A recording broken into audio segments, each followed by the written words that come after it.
Hello, everyone. Welcome to our webinar for today. This webinar is being presented by Clean Energy Group, and the topic for today's webinar is Solar and Battery Storage Fire Safety Part 1, Residential and Commercial Solar and Storage. And we have an excellent guest speaker with us today, but before we pass it over to him, I'd like to go over a couple of webinar logistics. All attendees are in listen-only mode, so your webcam and microphone are disabled. The chat function is also disabled, so if you would like to submit questions and comments, you can do so via the Q&A panel. We will be saving about 15 minutes at the end of the presentation to address audience questions, so we encourage you to submit your questions as you think of them throughout the webinar, and they'll be addressed at the end. Automated captions are available with the CC button. The speaker bio will be made available in the chat.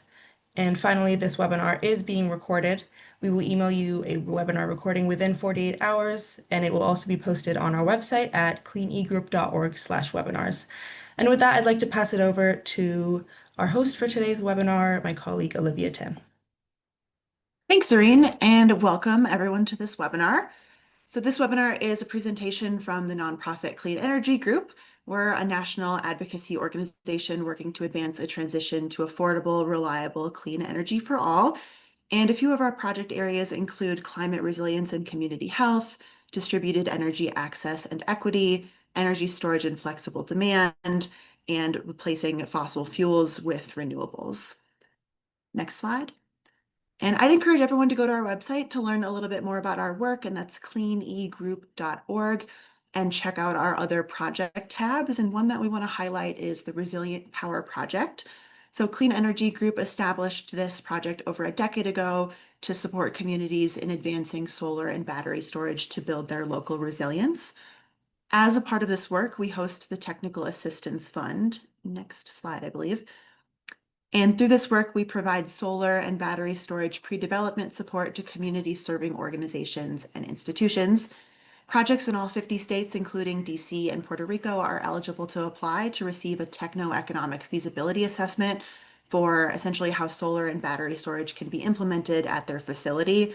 This is essentially a toolkit to help learn more about the costs, economic benefits, environmental and resilience benefits that you can receive through solar and battery storage. So if this topic interests you and you would like to learn more about how solar and storage can support your community, please visit our website, and that's cleanegroup.org again, and reach out to us with any questions that you have. The topic of today's webinar features Captain Richard Burt.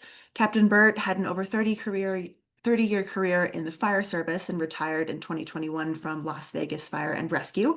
He's the founder of the organization called Solar and Fire Education, so SAFE, SAFE, which provides free training to firefighters around the world. And back in 2021, Captain Burt presented on a Clean Energy Group webinar that focused on single and multifamily residential solar and storage fire safety training. And we're super excited to have him back today to share all of the new and updated information with a focus specifically on residential and small commercial solar and storage. Captain Burt will be joining us again in July to discuss larger utility scale installations as well as EV infrastructure. After his presentation, we'll take all of the questions that we have time for, so please put those questions in the chat as they come up, and we'll get to as many as we're able to. And with that, I'm going to hand things over to Captain Burt. Welcome. Thank you. I think I got everything going. I'm not a technical person. It worked out pretty good. I'm on the camera. I'm ready to go. So basically, good morning, good afternoon, and I think if people are calling in from around the world or listening, good evening. Captain Richard Burt, retired from Las Vegas Fire and Rescue. Got a lot to talk about today about residential and small commercial solar and batteries. So if you go to the next slide, I'll give you a little backstory on why. So when I was in the fire service in Nevada, I lived up in the mountains, and I was an early enthusiast of solar and batteries. So I was one of those early pioneers of the stuff. And this was the house I built and lived in. And I designed this system in 2002 was when I designed the system. And basically, my wife of 35 years did not want to live by candlelight, living off the grid with no electricity service in this area. So I actually started studying solar and building solar. So if you go to the next slide, what I've seen in the last couple of decades when it comes to solar is an incredible shift from off-grid people like me designing and building systems. And here's some of the older equipment that used to run my home. And basically, if you go to the next slide, I'll show you the batteries that we lived off for 15 years. So guys, we lived off the sun and storage for 15 years. And I ran my generator, I ran my numbers for 15 years. And every year it was about 2% of what we ran on a generator. So 98% of our energy came from the sun and storing in batteries. And batteries have come a long way. I like to show this in class because these are lead acid batteries. That's what we lived off. So go to the next slide and let's jump in. What are the concerns? What's the idea of this? Is the solar industry came to me a long time ago and said, Rich, there's going to be millions of homes, millions of businesses with solar and batteries. And what are the risks to firefighters? So basically, I've had the honor of teaching firefighters all over the world and sitting down with them at the kitchen table and asking them, what kind of problems are there? And I kind of said at the beginning of this webinar, this is kind of going to be a Mythbusters session because there is so much misinformation going on about solar and batteries. And I get to actually understand what the risks are because I go and actually talk to the firefighters who have incidents around the world and say, what have you seen? What are the problems? So let's start with solar panels. This is a great place to start when you're teaching firefighters, when you're teaching the solar industry, when you're teaching a person who wants solar on their home or their business. So you take a panel, and a panel is pretty inert to everybody in the world and firefighters. It's got some voltage, it's got a little bit of amperage, and it takes the sunlight and it creates DC electricity. And basically that's what you've got. You've got one solar panel, and they come in different sizes, but one general solar panel is pretty safe for everybody around the world. And we kind of have fun in class when we talk about the young firefighters taking one outside and licking it and see what happens, but we don't do that. But we know it's pretty safe for one solar panel. The thing is, what happens is, and I explain to firefighters and people who have solar and want solar on their homes and businesses, we say, how do we create the electricity that's going to run your building or put it in a battery? So from there, this is the interesting part that people don't understand. There's basically connections on that solar panel and you connect them together. So basically we tell people that we used to hardwire panels together, and now it's a lot easier because we have these connectors, MC4 connectors. And basically what you do is you connect a positive from one panel, you take the negative from the other panel, and you plug it together, and you go series, and you build some voltage. So let's say you have a 50-volt panel, and you put the negative to the positive to another panel, you've got 100 volts. And basically it's called series. That's where you build this high voltage DC. So from there, people want to understand, our world doesn't run high voltage DC. So what are we doing with this high voltage DC? Well, it runs down to inverters. And so basically explaining to firefighters and civilians is you have an inverter on the side of your house in your garage. And so what does that inverter do? The inverter takes that high voltage DC, and firefighters always ask me immediately, Cap, what is the voltage coming from the roof to this inverter? When you say high voltage, what does that mean? Well, I tell them the residential in the United States, the residential can go up to 600 volts. Now, what's interesting in London, when I talk to London Fire, they say to me, 600 volts DC? And I'm like, yeah, 600 volts DC. And they say, well, the underground works at 400 volts DC, 420, 427. And I'm like, okay, that gives you an idea of what the voltage is. So they get their wheels spinning on, is that dangerous? Is that dangerous for us? Is that high voltage dangerous? Because our underground, you're taught never to touch the third rail, which runs the tube. And basically I said, okay, you can look at it that way, but also you can look at it is what is the amperage? What is the voltage? What do they do with that voltage? And are there solutions to that high voltage? So you take these panels, you put them on a roof, high voltage coming down to that inverter, and it runs in conduit. That's where the firefighters get interesting. Where is that conduit? Where's the conduit in your house? Does it run inside the attic? Does it run inside a wall? Does it run on the outside? You've got to start asking these questions where you've got these solar panels, you've got this electricity running through a conduit to an inverter. And now the inverter is usually living in the attic. It's living in the garage, it's living on the outside of the house, it can live in a basement. So you've got point A, panels, the inverter, high voltage. So these are the questions that are asked. So they start building knowledge, and customers start building knowledge. High voltage coming down. So with that high voltage in the United States, we've been very proactive, and we've built some equipment that helps to keep people safe and to keep firefighters safe. And we have optimizers and inverters. Those are really interesting things. The optimizer and the inverter came around from the idea of being able to shut down the panels. Because during the day, the one big thing I tell people is the beautiful thing about this is when the sun's shining, you're making electricity. When the sun is shining, you're making electricity, and they don't turn off. You've got some high voltage that you can't turn off because you can't turn the sun off. So the industry and through code, we are saying, well, how do you get back to that single solar panel? How do we shut the system off so it's safe to everybody? And everybody agrees those single solar panels are pretty inert to everybody. How do we get back to that? Well, you get back to it by building equipment like an optimizer, a microinverter, and introducing rapid shutdown code. So from 2014, we've been on this journey. So let's dig into that optimizer and a microinverter. This is where I get most of the questions in class. And I basically say it like this, because I teach all the time, is I say basically, what is an optimizer and what is a microinverter? And what I do is say, you've got a high voltage DC architecture, and you have an AC architecture with a microinverter. The two things are you series them together, you make high voltage DC, runs to an inverter, and then it goes to the grid. Okay, and then in between there, you've got shutoffs, and the optimizer, what that does is it optimizes a panel, so shading, you still create an electricity and it doesn't shut down your whole system. And if the firefighter shuts down the main panel, you now have individual panel shutdown. So at this point in the code in the United States, the brilliant thing, the solar industry has done this very well because I teach all over the world and they don't have this. The United States is getting an A+ for safety for firefighters.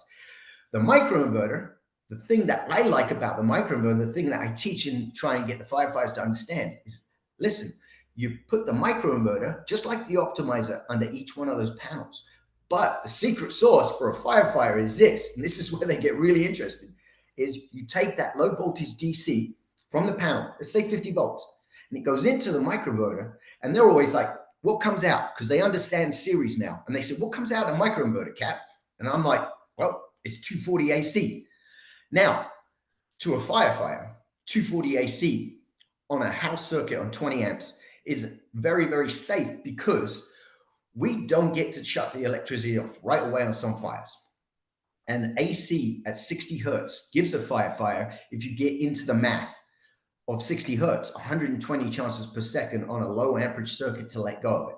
So the big thing is, number one, a firefighter gets excited about a microinverter because it turns it to AC electricity, especially in London, where the guys are very nervous about high voltage DC.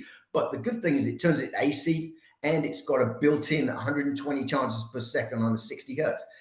And that's one of the reasons why it's good to understand what you've got. And so from there, you basically got your system. Now, if you go to the next slide, I'll explain to you what a lot of the questions are and where the faults come up and basically the understanding for a firefighter level. So let's go to the next slide. High voltage DC running down to the inverter. Not seeing the next slide. So there we go. Brilliant. So at this point, this is the lack of knowledge in the fire service, which is making all the myths about this. So now firefighters are getting comfortable in class. They're going, okay, we've got solar panels on the roof. They make some high voltage, or they make 240 AC, and it comes down, goes to an inverter, string inverter, or it just comes down as 240 AC from a microinverter. At this point, they understand the two different architectures because they are. But the thing about this is when I show this slide in class, every firefighter in the world, every one of them, 100%, know what a gusset plate is and what a floor joist hanger is. There's no question. They look at me like, but then I show them the building blocks of solar. This is the building blocks of solar, the MC4 connector. I show them that. They have no clue what that is. What I'm trying to do is bring up that education so we all know we're on the same page. This is the most important part. And this is where, when I sit at the kitchen table and listen to firefighters, what problems have you had with solar and batteries? What have you seen out there? Because it's okay. It's testing in the lab is brilliant. It's absolutely brilliant to test this stuff in the lab and create conditions. But what happens to solar when you interact it with human beings, right? And so the MC4 connectors are coming up as a problem, just because not the design of the MC4 connector, but it's out in the weather. It's being installed.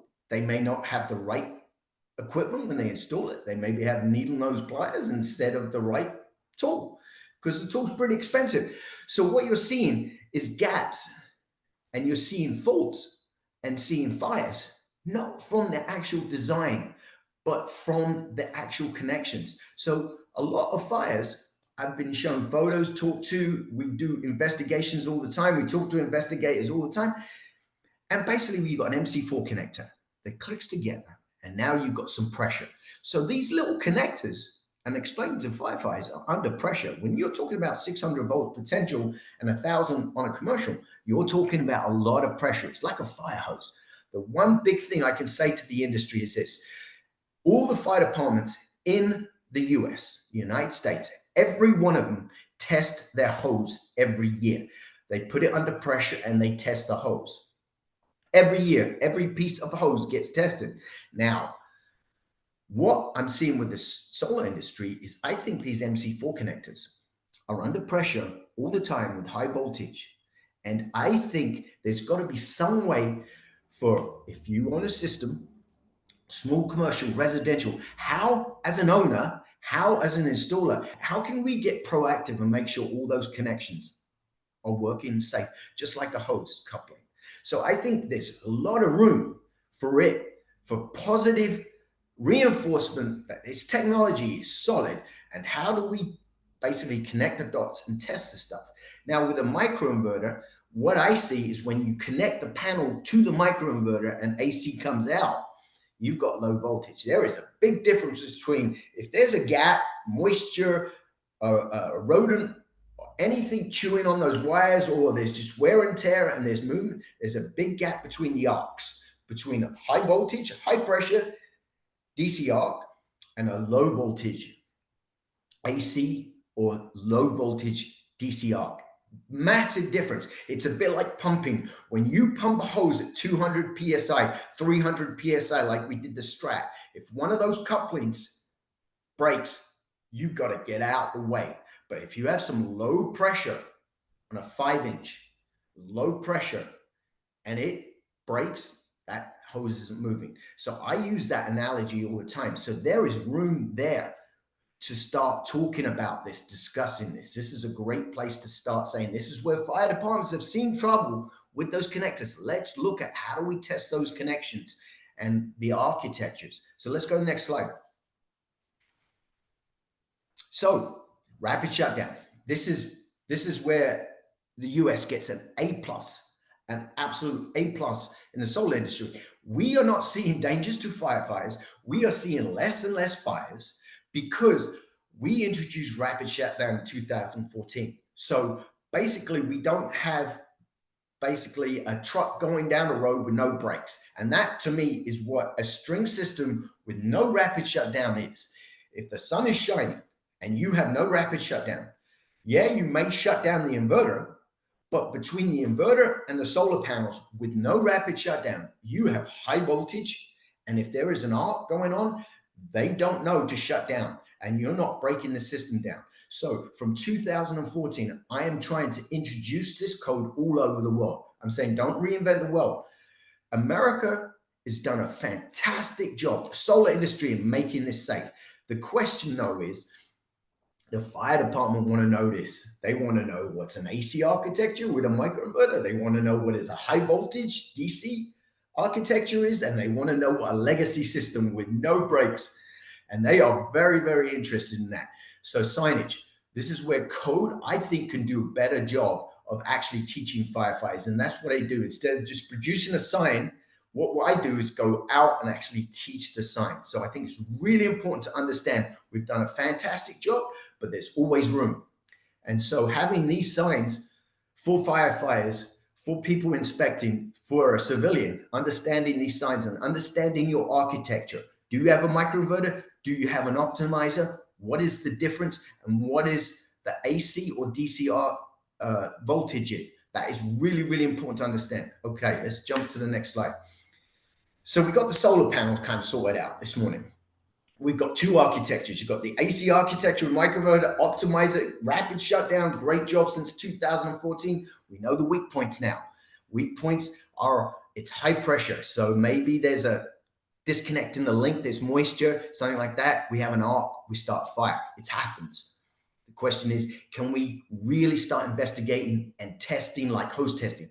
Can we check the system if it's high pressure? Okay. So let's throw the battery in. Now we want to put batteries in people's homes. Lead acid batteries. Basically, we knew everything there was to know about a lead acid battery. These are interesting because they're a cell, different technology.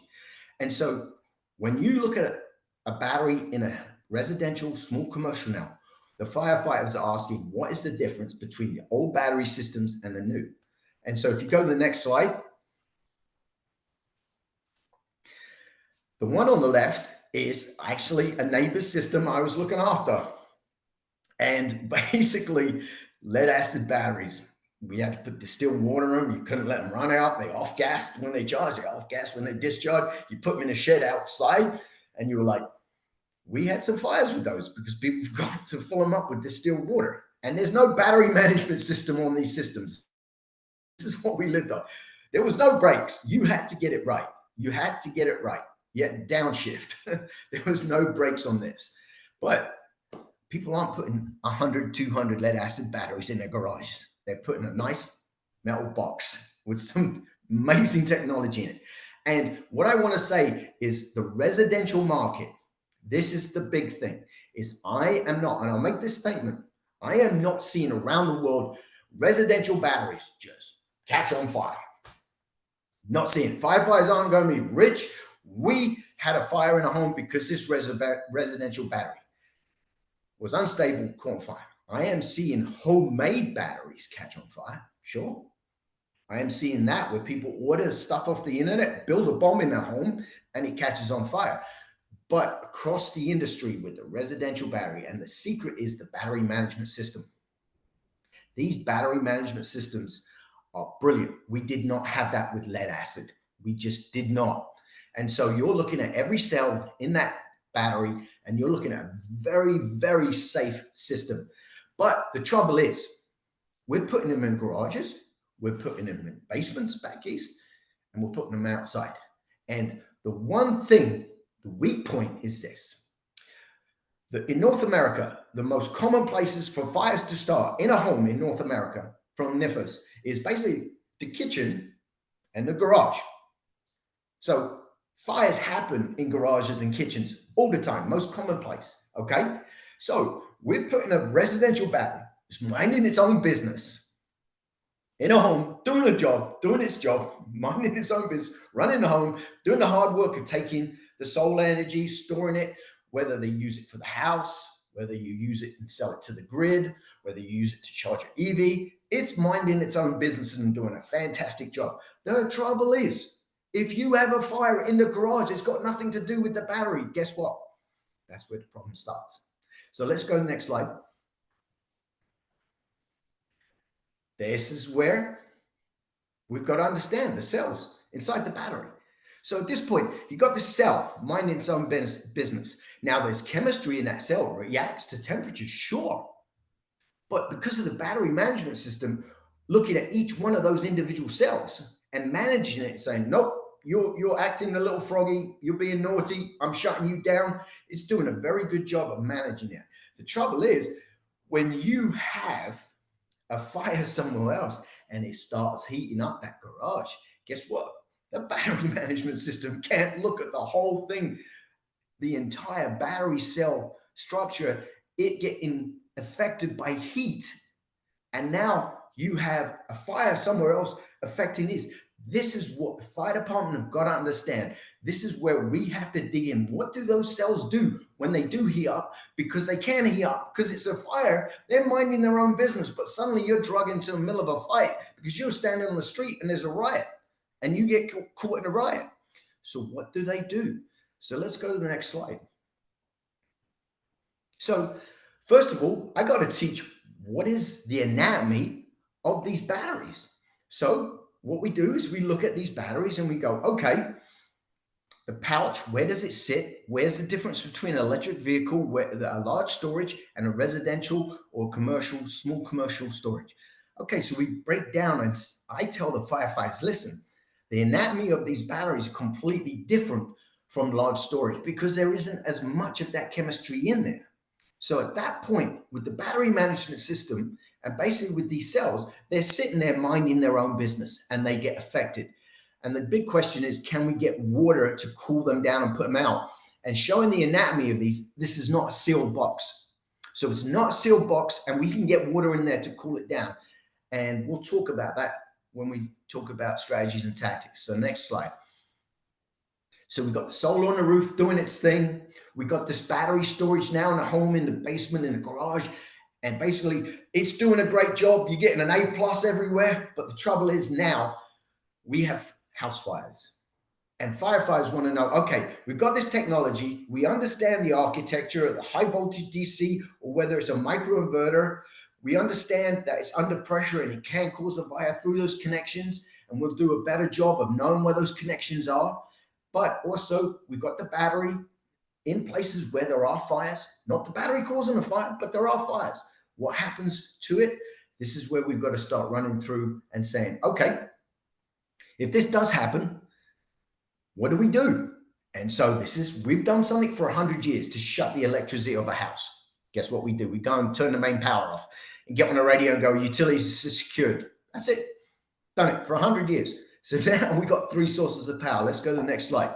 Now we're dealing with the fire service. You get up on a house, you've got solar panels on the roof, you've got a battery. So where do we start? This is critical that we make this code where there's indicators saying, guys, we got some stuff going on. We got to shut it down. So to me, this is critical that the firefighters pull up on scene, understand that we may have batteries, we may have solar, the battery may be in the garage, the battery may be in the basement, but now we start working. We work the scene because we start understanding, putting them together. But we got to know signage is critical. Let's go to the next slide. So this is typical. I do a lot of training back east. The firefighters would know to come and turn the inverters off. Boom.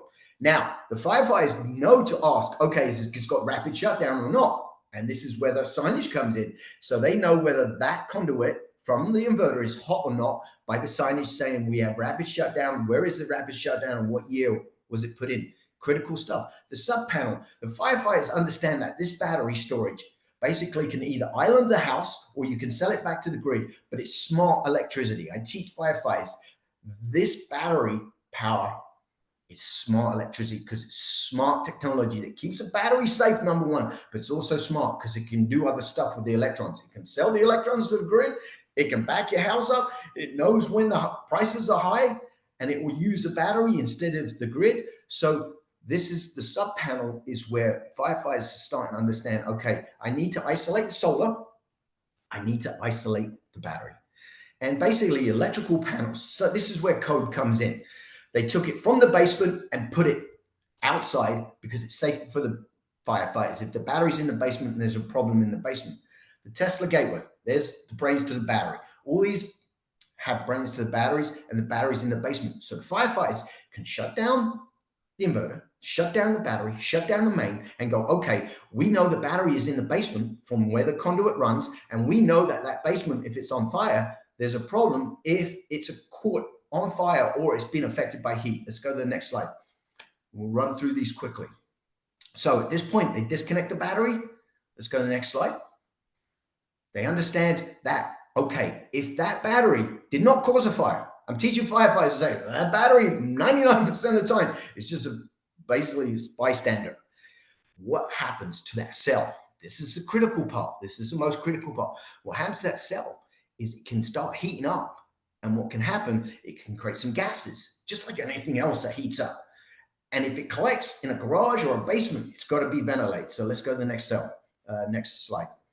Okay, so we look at that and say, the firefighters ask me, when does the stuff catch on fire? Because if it's burning, there's no gases. So you have a fully involved garage and the battery's burning. I'm like, do your happy dance. There is no explosive gases. Just put the fire out. Okay, but below that, if you have a fire, it's not heated up yet, there's some heat hits the battery, you start collecting gases in this garage, the fire hasn't got big yet, it may have gone out, but it heat the whole thing up. What can collect? So let's go to the next slide. This is the most key part of the training, I think, for firefight, is understanding that when these batteries heat up, that they can create a lot of hydrogen, carbon monoxide, carbon dioxide. Now, the brilliant thing for the United States is we are good at positive pressure ventilation. Now, I'll date myself and go back to when we used negative pressure ventilation in the fire service, which was 35 years ago. But we are good at positive pressure ventilation. So we have the tools to deal with this. We just got to know about it. So teach the fundamental things. The battery, the residential battery, small commercial, is minding its own business, gets affected by a fire, may create these gases. They're explosive. Simple as that. There's no other way around this. They are explosive. We got to vent it. We've got to be careful and we've got to vent it using positive pressure ventilation. We've got to clear those gases out. That's what we've got to do before we go in there and create some kind of spark or explosive atmosphere. So go to the next slide. And all I do is I present it with basically these fundamentals. We talk about the gas. And if you can say it's the same gas as propane, every firefighter in the world knows what propane is. So we deal with propane all the time. We've dealt with it forever. So we know the dangers to propane. So if you put it on this chart, it doesn't make firefighters scared. What it does is go, okay, treat it the same way as propane. That's all. So you show them the burner velocity, it burns as fast as propane, and it has a deflag. It has a push the same as propane. So you can have a good explosion. But what we do is we use positive pressure. So this is where the myth busting really, really helps. This is where you put strategies and tactics towards this so they understand it, so they understand that these gases can occur, and you understand you can do positive pressure ventilation, and you can understand you're mitigating the incident. So let's go to the next slide. So let's talk about what do we do when we put these things out. So basically, strategies and tactics. You've got yourself a fire on a roof, and a lot of firefighters would know what to do with this. When I put this slide up at the beginning of class, a lot of questions come up. Are you going to electrocute yourself? Is this dangerous? If we put water on this, is this like grid electricity?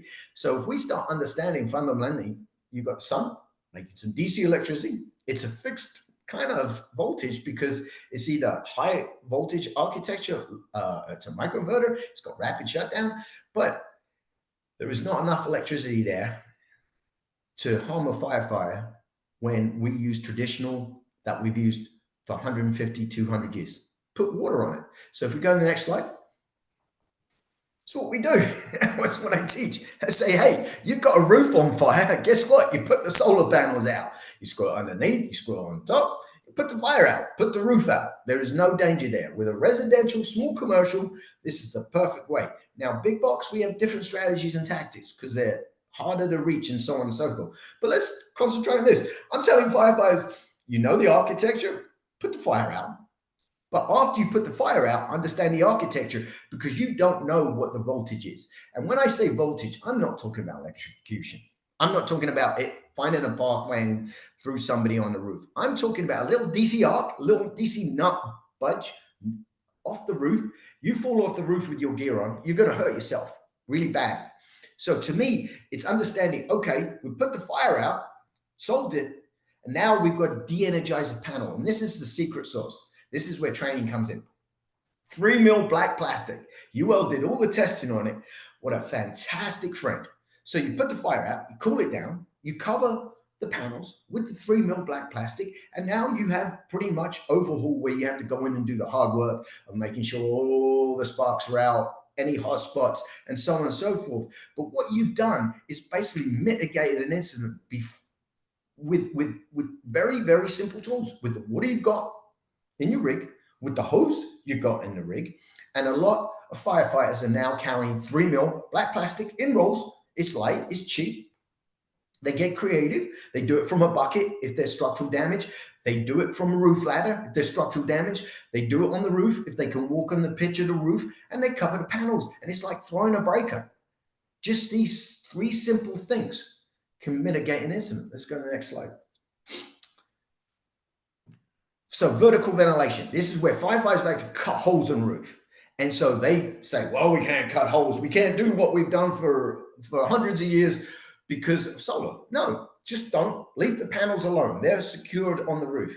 I help put solar and batteries on 19 fire stations in Puerto Rico, and they're on the roof and they ain't coming off the roof. Okay, so you put solar panels on the roof, leave them alone. I tell firefighters this one thing during the day. This is a big thing: is to understand, does it have rapid shutdown? Because you want to know if there's high voltage, or they're microinverters, or is it string? And the other thing is, where's the conduit? Because the conduit, if it's not rapid shutdown and it's high voltage, it's running in that conduit. Is it below the roof? Is it in the attic? Is it in the wall? So be careful where you stick your chainsaw because you got 2 skinny little wires because it's high voltage, low amperage, right? And you've got a chainsaw blade, you've got 2 wires, you could have a DC arc. So at this point, this is where the fundamentals start coming in. But if you teach that and say, can you see the conduit? If you know where the conduit is, you can cut. If you don't know where the conduit is, don't cut. It's as simple as that. Makes truck companies very happy. And then I say, basically at nighttime, it's inert, millivolts, very, very low voltage. So you can cut anywhere. But again, I'm teaching firefighters to cover the panels afterwards. So again, myth busting, taking everything out. You're not going to get killed on the roof unless you basically don't understand what you've got. And if you follow a few basic rules that doesn't mess with what you've done for 100 years in your training, you're safe. Let's go to the next slide. So extinguishing the battery, very, very similar. Okay, so you got this battery, the victim of this, sitting at home, minding his own business, doing a great job, selling to the grid, island in your home during a during a grid shutoff, and running your home, running your medical equipment, whatever, doing a fantastic job with a battery management system who's taking itself very seriously. And look at it, but there's a garage fire. What are you going to do? Well, first of all, you're going to ask when you pull up on scene and say, is the garage door open or closed? How much heat? Is it off gassing? Do your ventilation tactics, and then say, okay, if it's on fire, you know the gases are burning. You go, okay, we got to put this thing out. Put it out. I tell people, put the garage out, put the house out, put the wood out, put whatever's in the garage out, and put the battery out. You can get water into it. It's different than EV. We'll cover that later. But you can get water in it. The big thing is put the pretty flames out. We can do that. The important thing is to understand once the flames are out, you've got to cool it down. You've got to cool it down below that temperature where it starts mitigating the off-gassing. So they've got to understand that not only do we have to put water on it, but actively cool it down. And at this point, you've got to understand the chemistry. What kind of chemistry is in that battery? Most of the chemistry is LFP. We've done a great job of switching to LFP. There's a few other chemistries, NMC and NCA, they basically are unreliable in the sense that they may catch on fire. But most of residential batteries are LFP. Know your chemistry, put it out, cool it down, know your chemistry, and you'll know you can leave it on the wall or you have to take it off the wall. Let's go to the next slide. So at this point, we're going to leave it at this. We've got basically fundamentals for a fire department to handle this battery that's been blown out of proportion. Again, residential batteries I am not seeing catching on fire around the world. I'm seeing them involved in a fire. EVs are completely different. And commercial large utility storage batteries, I'll talk next time about that. But we're looking at a residential market, very, very safe. We've got to use water. Don't use foam. The fire department want to put foam in everything. Use good old-fashioned plain cold water. Let's put it out. Let's cool it down.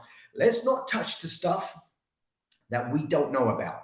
So if you know there's rapid shutdown and you know it's down to the single panel, you can start pulling wires and stuff like that. If you don't know, you don't touch it. It's as simple as that. That's where the microinverter is. If they understand there's a microinverter, they understand what they've got. If they understand there's an optimizer, they understand what they've got. If there's a legacy system, it's a legacy system. Where are SCBAs? So this is the big thing. These gases are explosive and they're toxic, just like everything else, just like the couch in a home, just like the curtains, just like the carpet, just like everything else is toxic to firefighters. What you want to do is wear your SCBA.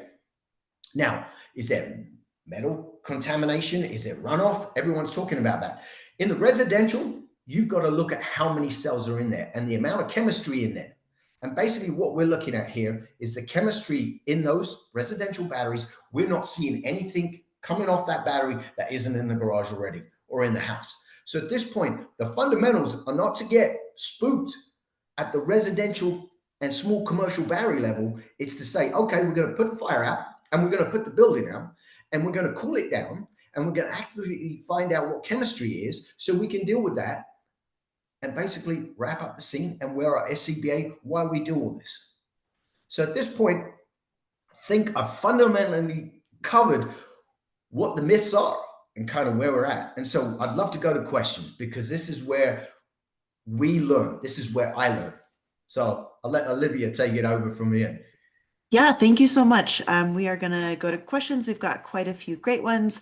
I want to start off with a question we received a few times, just kind of looking for more information surrounding siting a battery in a residential setting. And I know you touched on some of the considerations for living spaces like a garage or a basement, but is there anything you can say about zoning requirements or setback requirements for, homeowners who are considering a battery? Specifically asking about the distance from doors and windows or distance from other homes or any special considerations maybe for a solar array on a roof or a gabled roof. Anything to add there? Yeah. So to me, the biggest thing to understand with a battery is storage is basically, yeah, if it does go wrong, what happens if it's affected by a fire? And so code is different all over the world and city to city sometimes on distances. What you've fundamentally got to think about is basically what is the battery? Understand what the battery is. Is there high voltage near the battery? High voltage DC with connections that could go bad? Or is this a low voltage DC? An example is a perfect example for a customer to understand the difference between the new Tesla Powerwall 3 and let's say the Enphase battery. And what you've got is two architectures coming to that battery. One is high voltage DC running down to the high voltage DC inverter in the battery. And then the battery chemistry, it's low voltage going to the battery, but it's next to the battery chemistry. And then you've got an Enphase that has microinverters. So you've got voltage 240 AC going to the inverter, and then you've got low voltage DC coming out. So for me, I think the biggest thing is the battery safety is safe. I would put it outside personally, but if you put it in the garage, you put it in your basement, understand the architecture of it and where it is. Now, if you have rapid shutdown on a roof, really you can put panels anywhere. I'm saying really think about those connections. Really look at the people installing it, and it starts, the building blocks start at those connections and go from there. So do some research on the Stobly, the maker of the MC4 connection. Do some research on what connections they're using. This is all stuff you can do. This is all proactive. Great, thanks. We've gotten a couple of questions also about, what homeowners can do if there's a fire before first responders arrive, if anything. And then kind of a follow-up to that, folks are kind of indicating that, once a system is installed and registered, is there a way to communicate to firefighters who might not have experienced in-depth training on solar and storage to know what to do in advance? Like Fantastic. if they, Two questions. yeah. The first question is, a firefighter for 30 years, get out of the building. Number one, get your kids out, get your animals out, and get out to the front of the building. Number two, tell dispatch you have solar and batteries and where the battery is, because dispatch can communicate to the fire service where it is.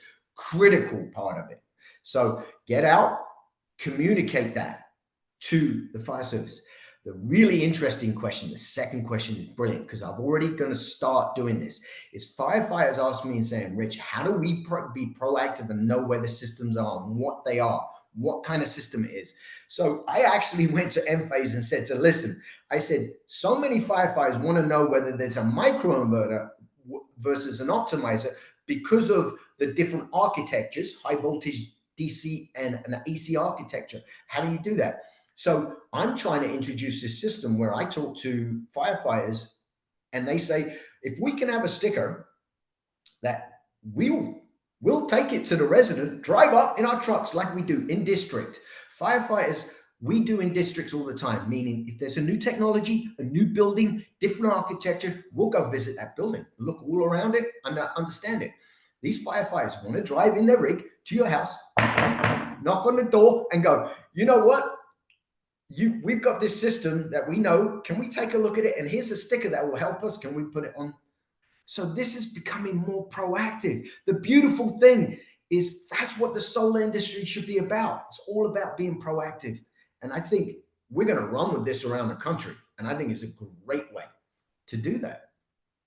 Yeah, I love that you said that because someone else had asked, like, how would the firefighter know that there's even a battery in the house to begin with? So proactive seems to be the way to go here. And So the thank you. firefighters, Olivia, the firefighters want to do this. They're not sitting back and going, "Oh my God!"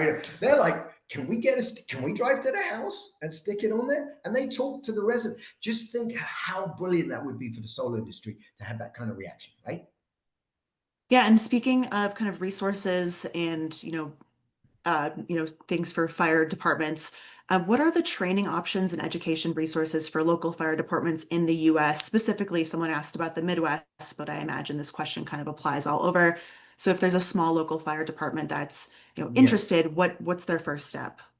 So there are amazing platforms. The Fire Safety Research Institute, I had a couple of their slides up, are doing some amazing work around battery safety, around fire safety, around solar panels. You've got the hazmat guys out of New York. Absolutely amazing job on batteries. You've got many, many resources. It's a matter of just searching those. I may come up as a resource, but I'm the ground and pound game. I spend a lot of time, and what I do is I go out and teach. That's my thing, but you can't reach everybody. So IEC in the Bay Area is Industrial Emergency Council, another great platform. And most of these come out from, IEC came out from literally firefighters going on a hazmat in 1978, and a bunch of firefighters died. And the chief on scene said, listen, we've got to do education. I think the solar industry has just got to understand that this is going to be on every home. It's going to be on every building. We're going to have this as part of the grid. We have to educate. So I think this is where all those platforms are starting to understand that. I just taught 25 safety officers from PG&E, the largest utility in the world. And this is about myth busting. This is about common sense training. So there's many, many resources. Just start Googling the resources. They're out there. Great. I know we didn't get into it a ton in this webinar, but I've had a couple of interesting questions about kind of regional specific or climate or environment specific considerations. So some folks who are in coastal Florida, are there additional concerns or threats with saltwater flooding from increasing storms? And kind of wanted to add on to that, any additional considerations when it comes to things like wildfires, what can homeowners do, or small commercial or small residential solar and storage owners do, or is there any kind of different response needed when you're thinking about storms or fires, like wildfires?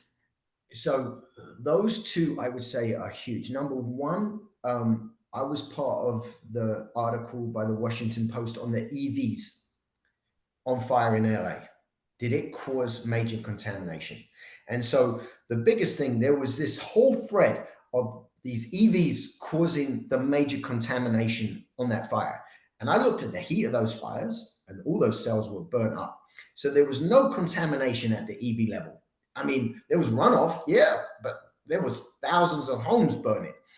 But the biggest thing that residents and people who own solar is you don't breathe that smoke in. If there is smoke, that smoke mixed with the smoke of the house burning, mixed with everything else, is toxic.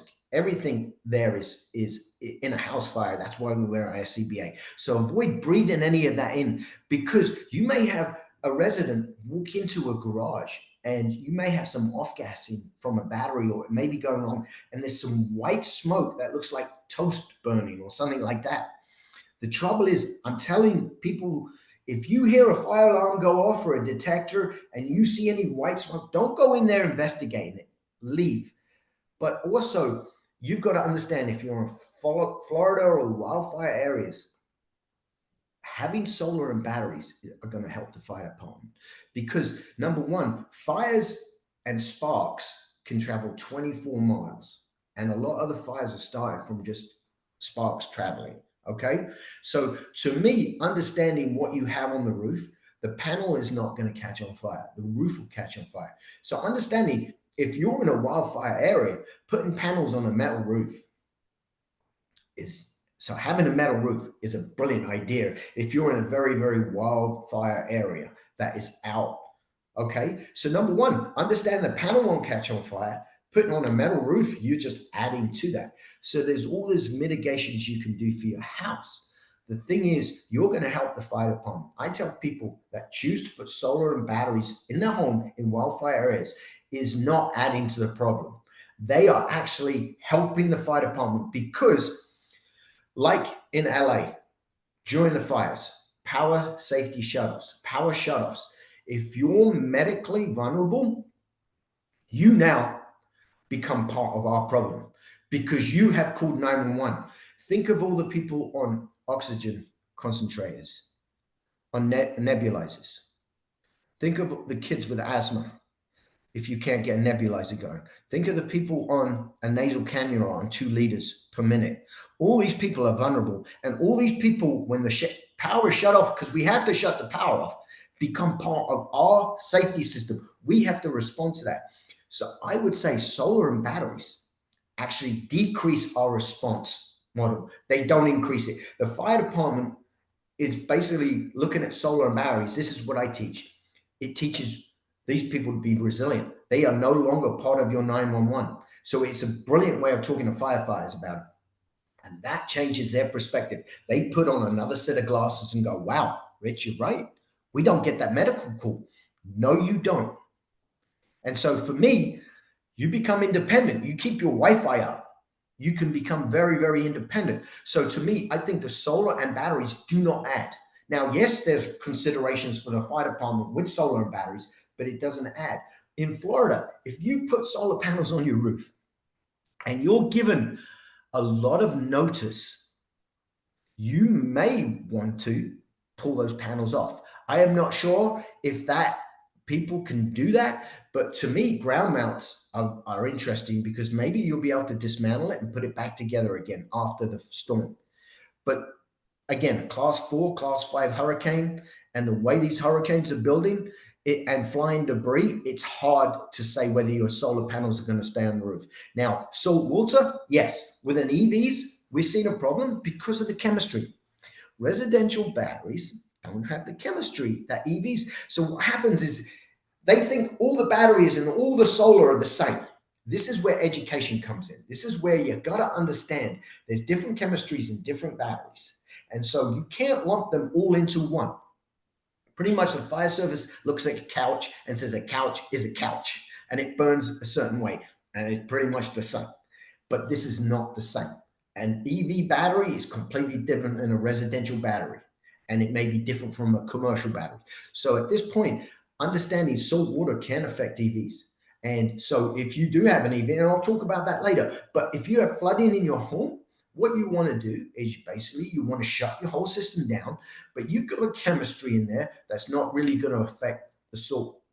You're going to have it repaired afterwards and make sure it works, but you're not adding. The biggest thing I tell firefighters is solar and batteries aren't adding to the problem. They are actually helping you. And it takes 5 minutes for every one of them to get it. And then they go get solar and batteries for their homes. That's what they do. Yeah, I love that answer. That's it. Thank you so much. And I'm glad that you kind of pivoted to talking about different chemistries, because we did have some questions about, are there options for, small residential or commercial batteries that, there's a range of chemistries available. Are there some that are safer or ones that you would recommend people avoid? And kind of with that, are there any, just a general question out of curiosity, are there any types of batteries that you cannot extinguish with just water if there's a fire? Okay. So I'm going to cover in the next section EVs, the smaller stuff that comes into the country, that's in the vape pens, that the fire that my brothers and sisters in New York just lose their mind about, the scooters and e-bikes. That's a completely unstable thing going on because a lot of them aren't have any of the testing. So bring it back to the residential, large commercial. What I would say with residential customers is this: is look at the architecture of the chemistry. It's mostly going to be LFP, starting there. Okay, so you can look at the chemistry, do a little homework on the chemistry, look at the battery management system. Those are pretty much standard across the board. Very, very good. A plus, like I said. Now, the smaller stuff we'll talk about later, the scooters, the e-bikes, the vape pens, good heavens. That's a whole different story. Right. So at this point, then you ask yourself, where is the high voltage DC in relation to the battery? Is it next to the battery? Because that is where you could have a failure in those connections. It's under pressure and it creates arcs. Arcs are very, very hot. And you see arcs of 4,000 degrees Celsius. So remember the thing about the battery minding its own business and the DC arc. So understanding that, the perfect example is look at the new Powerwall 3 and look at the M-phase battery. Look at the difference in architecture.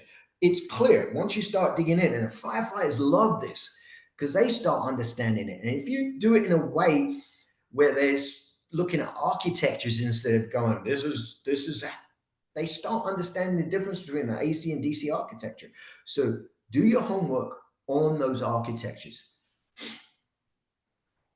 Great, thanks. And we have time for just maybe one more question. I did want to make sure that folks know, because we had a lot of questions about the slides. So those slides will be made available to everyone who's attending, as well as the recording. So all of the resources and great educational materials that have been mentioned will be available if you want to go back in the recording. So I think in the last couple of minutes, if you just want to maybe kind of go over what is taught in the training that you offer. Folks have been curious about if you go into or have resources on more advanced safety features, which we'll get to when we talk about larger utility scale stuff again. But yeah, thank you so much, and just kind of want to leave folks with any additional resources or ways to kind of connect with you for their local fire departments or local governments that are interested in exploring more training and resources for their fire departments. Yeah, so I started SAFE about a decade ago. And basically, I lost a friend to a fire early in my career, very, very early in my career, because he did the wrong thing on scene. And he died, paid the ultimate price. So to me, with solar and batteries, living off the grid and being a massive advocate of this, I just realized it's got to be connected to training. So that's why I started SAFE. So the firefighters can understand this technology. So SAFE is built around the idea that basically I travel around and I teach hands-on strategies and tactics to firefighters and basically do it at a grassroots level. And so you'll be able to share, if people ask for my direct email, you can share it with them and reach out to me, and I can discuss about how financing, how I get out to train. That's the easiest way to do that, is to really start that conversation. But the platform is there. The platform was designed around, I get to do a lot of research. I'm going back to Spain. Unfortunately, two of my brothers, firefighters, died because they did the wrong thing on an EV. And I'll be in Spain with that department, Madrid Fire Department, and teaching. And again, this is where education, basically they just did the wrong strategy and tactics. So to me, this technology is here to stay. This technology is everywhere. Hopefully it will be everywhere because it's an alternate source of technology that is brilliant. I lived off it for 15 years. You can't tell me otherwise. The thing is we've got to train on it. We just do. Just like lightweight construction. How does every firefighter in this country know what a gusset plate is, but they don't know what an MC4 connector is? And that's where I want to get to. With my training platform, that would be my statement, is you put a slide up and they'll go, yeah, that's a gusset plate cap and that's an MC4 connector and this is what it does. If we get to that level of training, how many homes do they build out of lightweight construction in this world? Every home in the United States is pretty much built out of lightweight construction. Do the fire department go, oh my God, we can't deal with it? No. We train on it, we know what it is, and we don't kill firefighters with it. Let's hope every home is built with solar and batteries in it, and we train on it, and we go, yeah, it's part of our operations. It's part of our standard strategies and tactics. So that's where I want to get to. Great. Well, thank you so much for joining us today. And for folks that are asking, we will be covering larger scale utility scale storage and solar, as well as EV infrastructure on our upcoming webinar, which is going to be on July 8th. Thank you for all the great questions, and I apologize that we weren't able to get to all of them. But if you wanted to reach out directly, we can connect you with Captain Burt. And I will pass things over to Zareen to close us out. Thank you, everyone. Thanks again, everyone, for joining. As you can see on the screen, we have a couple of upcoming webinars. We have Resilient Power for North Carolina, Solar and Storage Efforts in the Wake of Hurricane Helene on June 25th. And part 2 of today's webinar will be held on July 8th, as Olivia said. And on July 17th, we have a webinar on community storage, SMUD's Energy Storage Shares Program. You can find all of these, read more about them, and register at cleanegroup.org/webinars. And again, a recording of this webinar and the slides will be sent to everyone via email 24 to 48 hours after this webinar. So thanks again, everyone. Have a great day.